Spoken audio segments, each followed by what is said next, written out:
guys, I wanted to share with you my basic liquid foundation routine and how I cover up some of my acne and hyperpigmentation spots, which are kind of my biggest skin concern, so I'm sure I'm not the only one out there. So if you want to see how it's done, then keep watching. So my first step is to use a primer, and I'm going to be using Benefit's Porefessional. I'm just dotting this in different areas of my face, namely my T-zone area, since those are the parts that I have the most smoothing that I need to do. Primer is going to help your foundation to last a lot longer, and it also actually helps it not to oxidize as much, and it just leaves a really smooth canvas on your skin so that when the foundation goes on, it looks really flawless. The next step is to add the liquid foundation, so I'm using Makeup Forever's Matte Velvet Plus. This is really great for people who have oilier skin, and it just leaves a really nice full coverage. So I'm just going to apply a bit on the back of my hand. Not too much, just a little glob like that. And I'm going to use my clean fingers to dot this in areas of my face. Next, I'm taking one of my Sigmax brushes. I love these synthetic, really densely packed bristles for foundation. So I'm just taking this, and I'm going to use circular buffing motions to spread that over my skin. So especially on this cheek area where you have a lot of more pores and uneven surfaces on your skin, it's really important to use round circular motions and then also use it the other way around. So go clockwise and counterclockwise, because that's going to fill in all of the different angles of all of your pores, and that's going to give you the best, most natural full coverage. I also like adding a little bit more onto my brush and blending that down into my neck. That'll prevent that kind of masky foundation look. Especially depending on the time of the year, your skin color might actually change a little bit, so your foundation isn't necessarily going to match you 1000% all the time.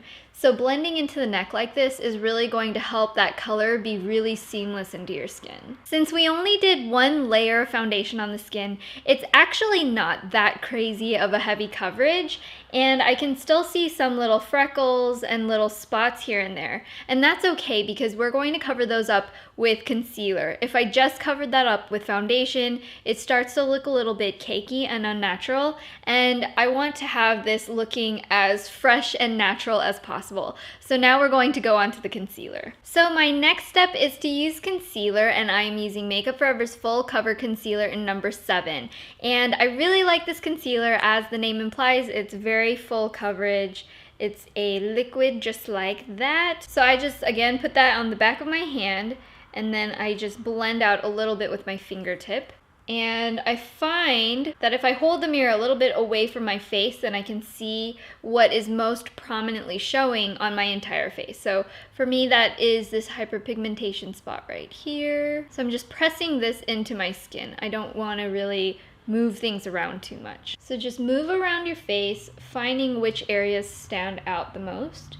And you'll kind of find that once you get the bigger areas covered, then you'll see some smaller spots look more prominent, and then once you cover those up, your whole face will look pretty much even. One thing I wanted to note about concealer is that my personal preference is to find a concealer that matches your skin as much as possible. That way, if you don't really want to wear makeup a lot that day, you can just whip on the concealer.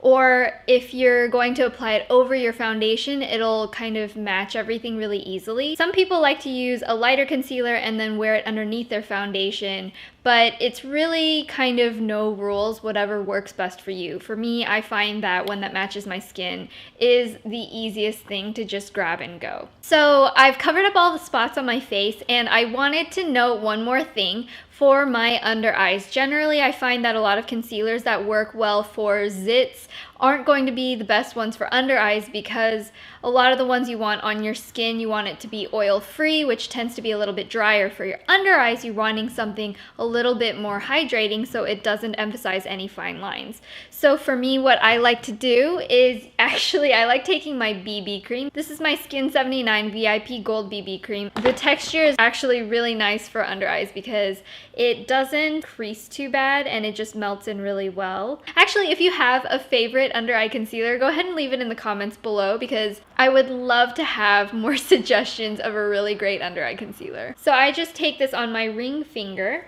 and I tap this underneath my eyes here. Like I mentioned before, it is a little bit brighter than my skin tone. And for some reason, I feel like the gray color is even also a little bit brightening, as weird as that sounds. But I'm just going to blend this down onto the top of my cheeks.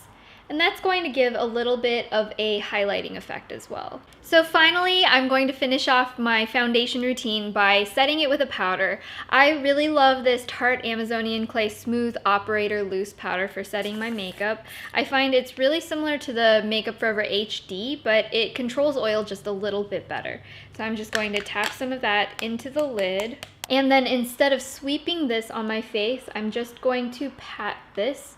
In fact, you don't even have to set your entire face, just set the areas that get a little bit more oily. So I'm putting this on my forehead, down my nose and chin area, right here on my cheeks, around my mouth, and of course you want to make sure to set the under eye concealer area.